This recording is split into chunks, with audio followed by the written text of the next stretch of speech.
إنما المؤمنون الذين إذا ذكر الله وجلت قلوبهم وإذا تليت عليهم آياته زادتهم إيمانا وعلى ربهم يتوكلون الذين يقيمون الصلاة ومما رزقناهم ينفقون أولئك هم المؤمنون حقا لهم درجات عند ربهم ومغفرة ورزق كريم.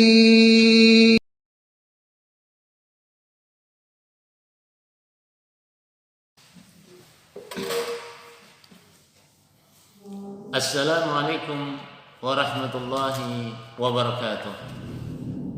Innal hamdalillah nahmaduhu wa nasta'inuhu wa nastaghfiruh wa na'udzu billahi min shururi anfusina wa min sayyiati a'malina may yahdihillahu fala mudilla lahu wa may yudlilhu fala hadiya lahu wa asyhadu an la ilaha illallah wahdahu la syarika lah wa asyhadu anna Muhammadan abduhu wa rasuluh.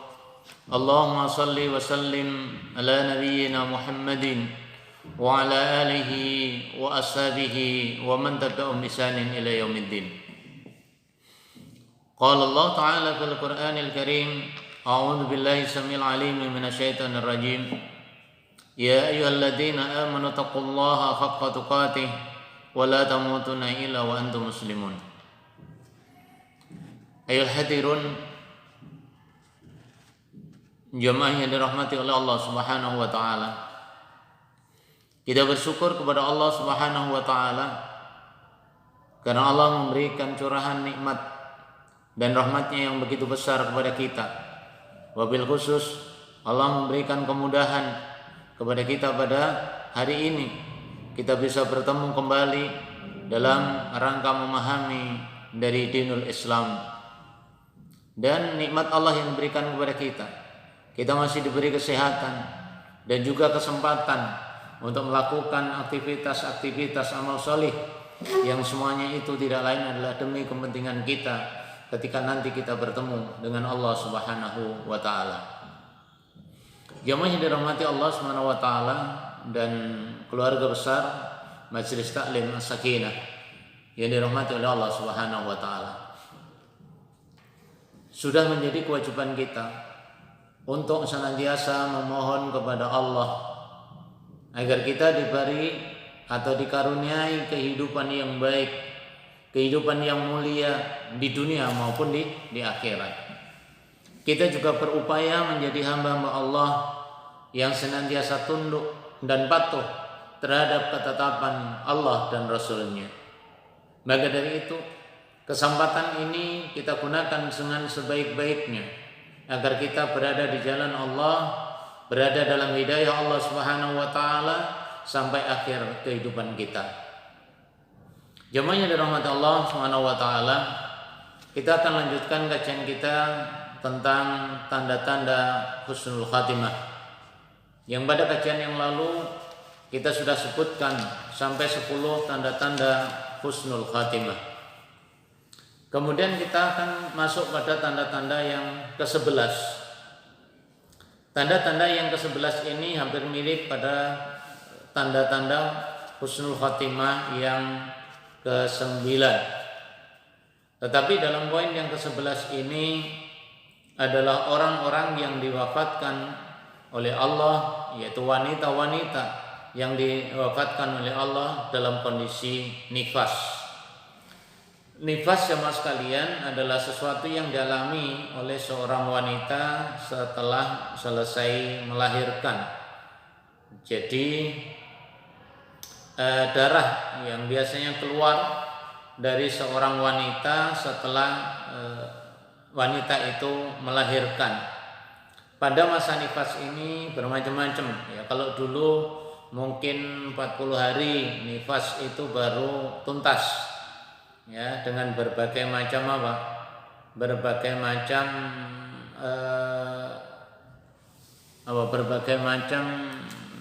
cara ya. Tapi sekarang kadang-kadang nifas itu tidak sampai 40 hari. Nah, orang-orang yang nifas kenapa dipandang sebagai syahid, ya, dipandang sebagai orang yang husnul khatimah? Ya karena jarak antara nifas dengan melahirkan. Jadi orang wanita yang melahirkan dengan dalam posisi nifas itu sebetulnya adalah proses dari persalinan, proses dari melahirkan itu. Sehingga orang-orang yang masuk dalam kategori nifas kemudian di saat nifas dia wafat, maka dia termasuk yang husnul khatimah. Rasul menyampaikan dalam hadis yang diriwayatkan oleh Imam At-Tabrani, wan nifasa'u syahadatun. Dan termasuk orang-orang yang nifas itu adalah termasuk orang-orang yang syahid atau orang-orang yang husnul khatimah. Maka seberat apapun beban yang diemban oleh seorang ibu ketika melahirkan, ternyata setelah melahirkan wafat, dia termasuk syahid. Ketika diwafatkan oleh Allah pada masa nifas, masa menyelesaikan persalinan, penyembuhan dari persalinan, ternyata Allah mentakdirkan kemudian wafat, maka dia termasuk juga syahid. Begitu pula poin yang ke-12, orang yang diantaranya mati syahid atau husnul khatimah adalah orang yang mati karena TBC. TBC atau bahasa kesehatan adalah tuberkulos, ya. Tuberkulos ini salah satu macam penyakit yang cukup berat, yang kadang-kadang seseorang itu sulit untuk sembuh. Tetapi karena penyakit TBC ini juga berat, maka dianggap orang-orang yang sudah berikhtiar menyelesaikan, berikhtiar mencari kesembuhan dengan ikhtiar yang optimal, kemudian ternyata Allah mewafatkan dalam kondisi sakit TBC itu, maka dia termasuk bagian dari husnul khatimah. Wasalu sahadatun, dan juga orang yang mati karena TBC, tuberkulos, itu adalah termasuk orang-orang yang husnul khatimah. Kemudian yang ke-13, tanda yang ke-13 itu adalah orang yang membela hartanya, ya, membela hartanya ketika harta itu diambil orang atau dijarah orang. Kemudian dia membela harta itu, berjuang, ternyata dia terbunuh, maka meninggalnya itu termasuk orang-orang yang berjuang di jalan kebenaran. Wa iya wa karaim amwalihim. Kita diperintahkan harta itu adalah bagian dari tulang punggung, ya. Harta itu bagian yang bisa mempengaruhi kehidupan seseorang. Kemudian kalau ada orang yang mencuri, orang yang merampok, orang yang ingin jahat, ya, untuk mengambil harta kita, ya, dengan cara yang tidak benar, maka kewajiban kita adalah membela. Kewajiban kita adalah membela. Kewajiban kita adalah menjaga harta itu. Ya, karena harta itu adalah harta yang harus kita pertahankan, gitu loh. Maka orang yang membela hartanya itu termasuk orang yang syahid kalau nanti wafat dalam pembelaan hartanya itu. Di dalam hadis yang diriwayatkan oleh Imam Bukhari dan Imam Muslim, Rasul Shallallahu Alaihi Wasallam menyampaikan, man qutila duna malihi fahuwa syahidun. Siapa saja yang meninggal karena membela hartanya, maka dia termasuk syahid. Jadi kita punya hak. Jadi kita punya hak untuk membela harta, punya hak untuk menyelamatkan harta, karena itu hak kita. Nah, sementara orang-orang yang mengambil harta dengan cara yang tidak benar, maka dia berhak dilawan. Ya, berhak dilawan. Kalau itu menyangkut mungkin pengadilan, ya kita harus melawan. Tapi kalau itu menyangkut pencurian, perampokan, sebisa mungkin kita lawan. Nah ternyata dalam perlawanan kita kalah dan bahkan kita dibunuh, ya, oleh mereka dibunuh. Maka ketika kita wafat dalam pembelaan itu termasuk orang yang syahid. Tetapi jemaah sekalian, kita bisa mengambil mengambil iktibar kalau memang itu perampoknya banyak, ya, sementara yang diambil harta saja, kemudian kita dengan keluarga masih bisa membela kehidupan, ya kita bela kehidupan itu. Kalau ternyata hartanya diambil dan tidak melakukan apa-apa, tidak membunuh kita, harta itu bisa dicari. Tapi kalau sudah nyawa, urusannya adalah antara hidup dan mati.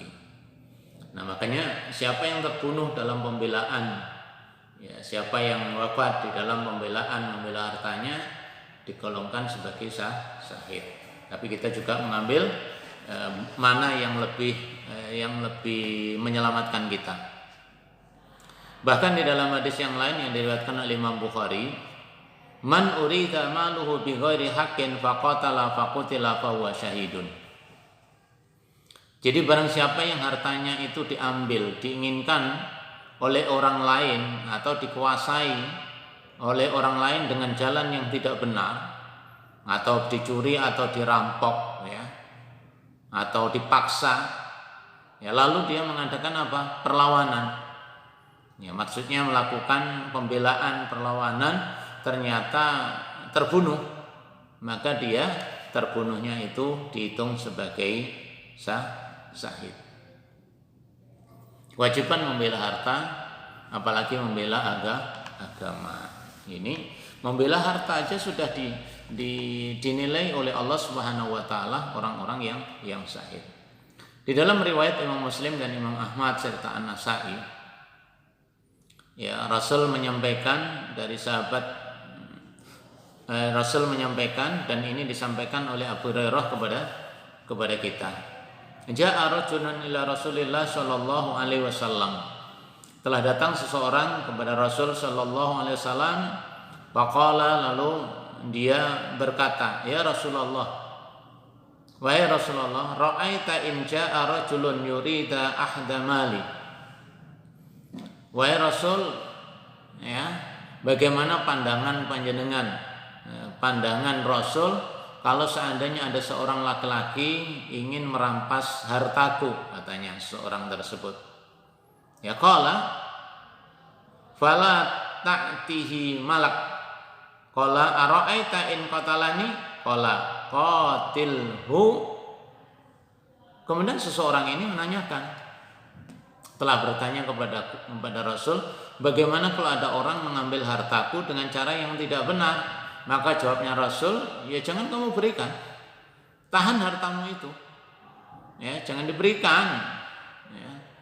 Lalu bertanya lagi, bagaimana pandangan Tuhan kalau seandainya dia hendak menyerang aku atau melakukan pembunuhan, ya, karena kami membela harta? Katanya Nabi, lawan dia kalau mau, ya, lawan dia kalau mau. Artinya kalau mampu ya dilawan. Kalau diperkirakan yang merampok, yang mengambil harta orangnya banyak, senjatanya lengkap, kemudian kita nggak punya senjata apa-apa, kalau itu yang diambil hanya harta, mungkin kita menyelamatkan diri, ya, kita menyelamatkan diri, ya, karena menyelamatkan diri, antara menyelamatkan diri dengan mudorotnya itu kita pilih, ya. Tapi kalau kita diperkirakan mampu melawan, ya lawan. Tapi kalau senjata kita nggak punya, mereka senjatanya lengkap, kemudian kita terbunuhnya mati syahid. Kalau ternyata kita nggak dibunuh, hanya yang diambil harta saja, berarti Allah masih memberikan keselamatan dan kesempatan bagi kita untuk bisa beraktivitas kembali mencari harta itu. Tapi ini sahabat ini nampaknya lebih cenderung memilih mati syahid. Bagaimana kalau dia membunuh aku? Jawabnya Nabi, engkau adalah mati syahid. Ya. Tapi seandainya aku membunuh dia, jadi yang membela dengan pembelaannya kemudian sampai membunuh dia, maka yang terbunuh itu, yang melakukan pencurian, yang melakukan perampokan, yang mengambil hak dengan cara yang tidak benar, kalau dia kemudian dibunuh, maka jawabnya Nabi, huwa finnar. Dia akan di neraka. Bahkan dalam riwayat yang lain yang diriwayatkan oleh Imam Ahmad, qatilun duna malika hatta takuna minasyuhada'il akhirah aw tamna'u malak. Lawanlah dia demi membela apa? Membela hartamu, sehingga engkau menjadi salah seorang di antara syuhada. Ya, atau engkau dapat mempertahankan hartamu itu. Jadi boleh milih lah. Jadi kita hadapi mereka kalau mampu. Kalau ternyata tidak mampu, dia lebih lengkap senjatanya dan lebih mudarat, ya kita milih menyelamatkan diri. Ya, menyelamatkan diri. Tapi kalau itu ternyata pilihan satu-satunya harus mati syahid, ya kita lawan.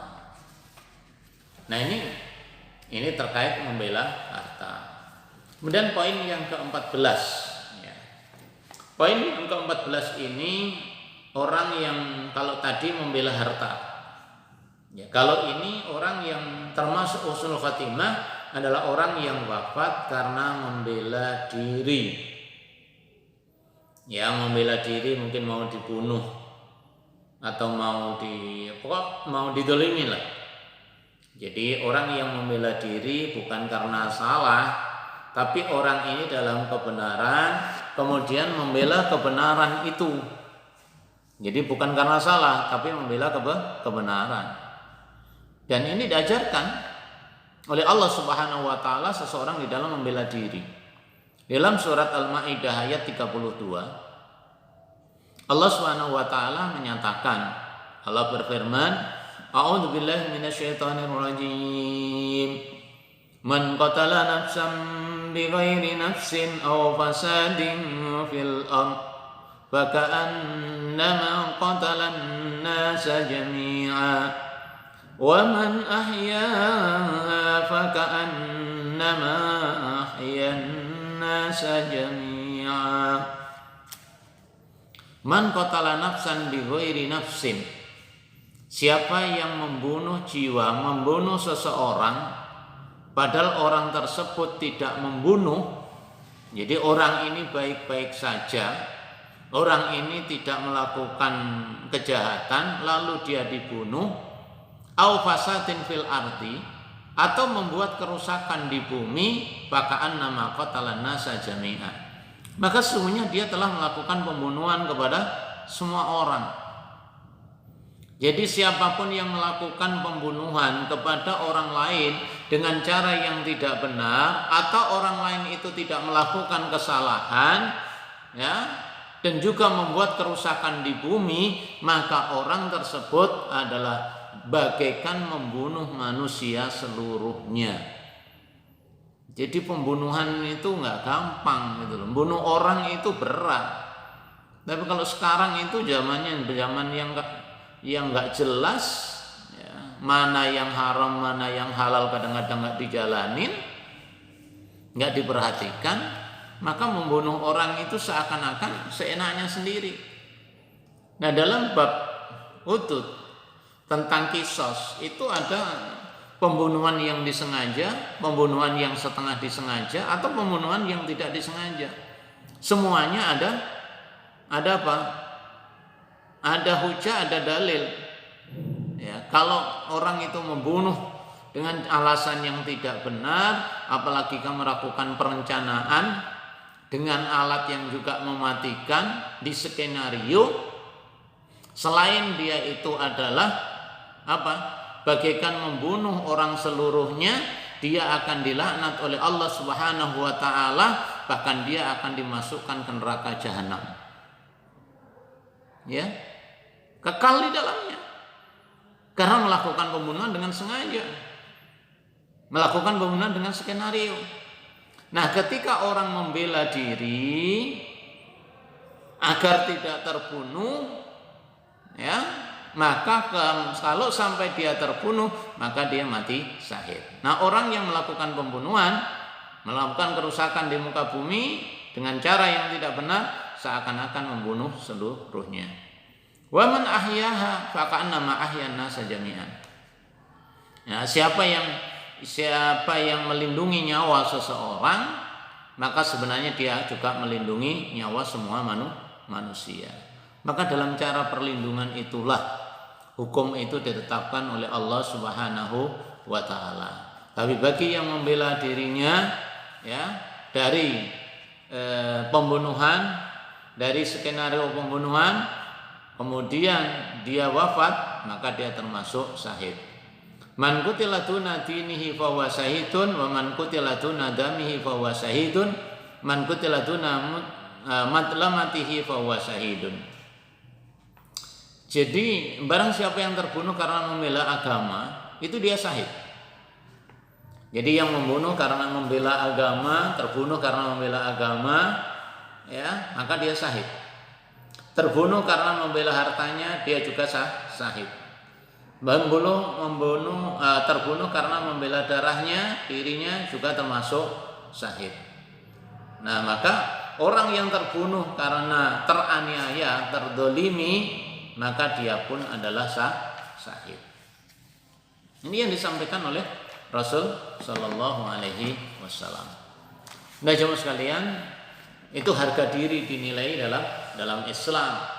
Orang yang membela harga dirinya juga di hadapan Allah juga dimuliakan. Kemudian yang keberapa? Ke-15. Jadi yang ke-15, orang yang termasuk husnul khatimah dan digolongkan orang-orang yang wafat di medan perang, orang-orang yang syahid adalah orang yang bersiap-siap, ya. Dia bersiap-siap diri menghadapi peperangan atau bersiap diri mempertahankan agama Allah Subhanahu wa taala. Karena perjuangan mempersiapkan jihad ini juga harus dilakukan. Ya tentunya semampunya. Maka kesiapan kita itu sudah dinilai bagian dari syahid.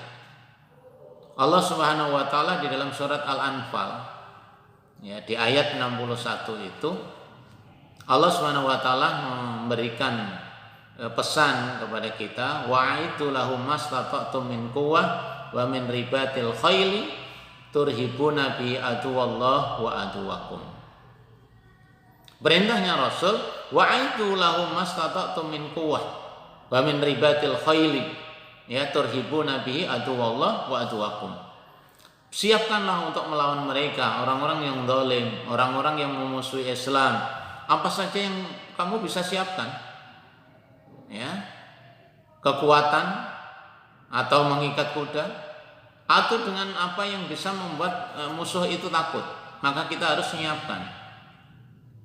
Berarti itu adalah orang yang mempersiapkan diri di medan perjuangan, orang yang mempersiapkan diri untuk jihad fisabilillah, maka itu bagian dari syuhada kalau dia dalam rangka mempersiapkan diri itu wafat.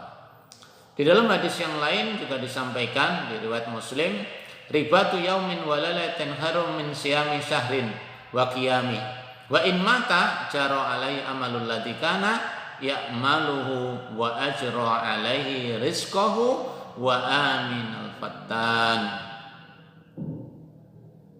Samanya Rasul sallallahu alaihi wasallam, ribatu yauma wa lailah khairun min siyamin syahrin wa qiyami.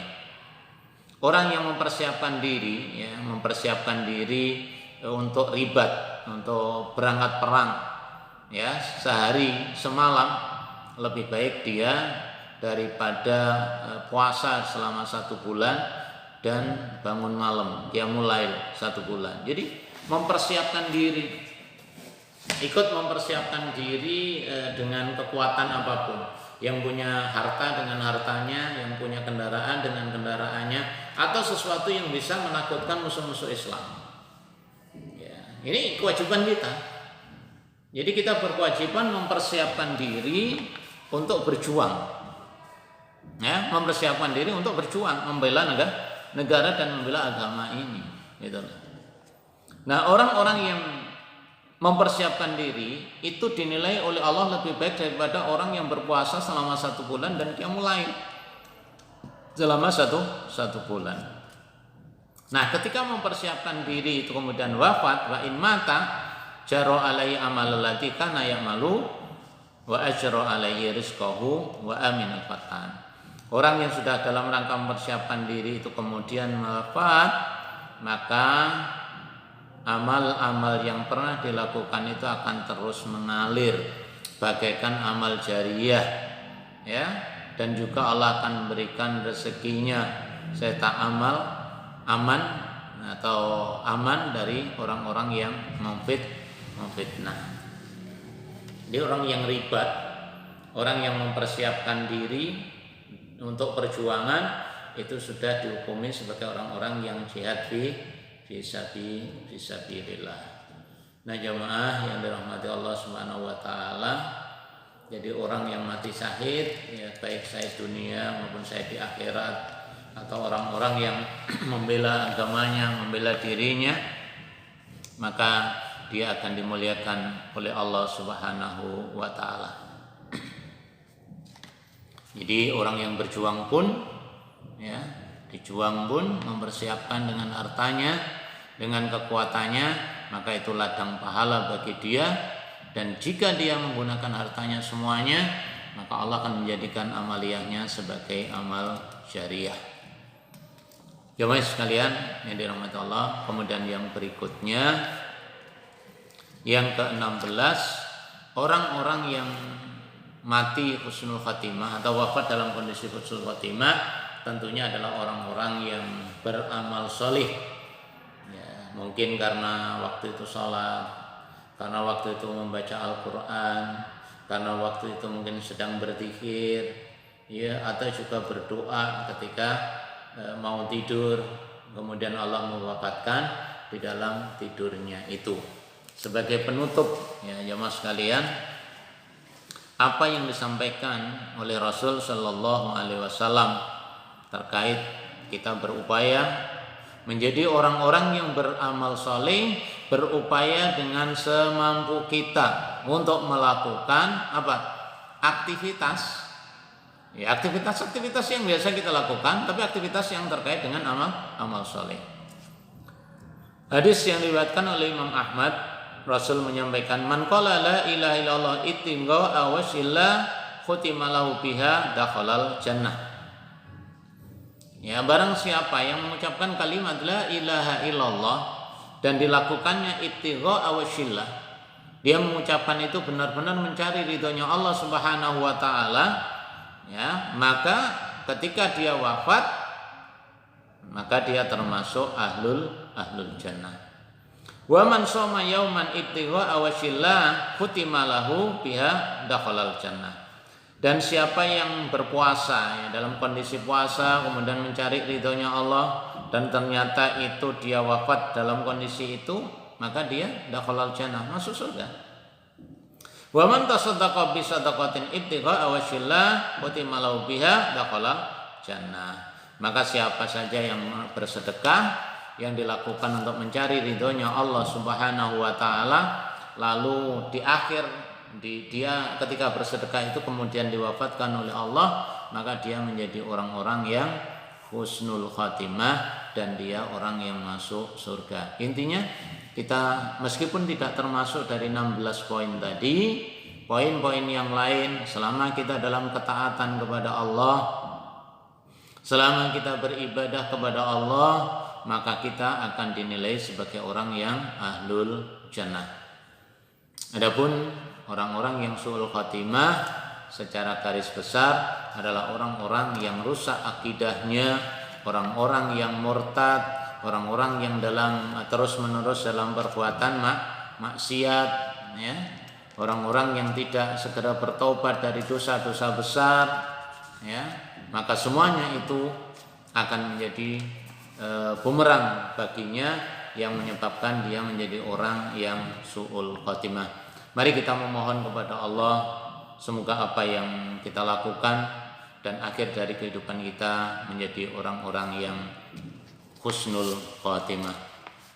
Allahumma salli wa sallim ala nabiyyina Muhammadin wa ala alihi walhamdulillahi rabbil alamin. Allahumma afina fi qudratik wa adkhilna fi rahmatik waqti ajalna fi ta'atik wahtim lana bi khairin amal waj'al sawabat jannah. Allahumma ahsin akibatana fi umuri kulliha wa ajirna min hissi dunya wa adabil akhirah. Allahumma nas'aluka salamatan fid din wa afiatan fi jasad wa ziyadatan fil ilmi wa barakatan fi rizqi wa taubatan qabla al-maut wa rahmatan indal maut wa maghfiratan ba'dal maut. Allahumma bin alaina fi syakaratil maut wan najata minan nari wal afwa indal hisab. Allahumma inna nas'aluka hayatan thayyibah wa rizqan wasi'a wa amalan maqbula wa taubatan nasuha wa ihtim lana bi husnil khatimah wa adkhilnal jannata bi rahmatika ya arhamar rahimin. Rabbana atina fid dunya hasanah wa fil akhirati hasanah wa qina adzabannar. Wa sallallahu Muhammadin walhamdulillahi rabbil alamin. Subhanakallahumma wa bihamdik asyhadu an la ilaha illa anta astaghfiruka wa atubu ilaik. Semoga Allah menjadikan diri kita min ahlil jannah. Amin ya rabbal alamin. Wassalamualaikum warahmatullahi wabarakatuh.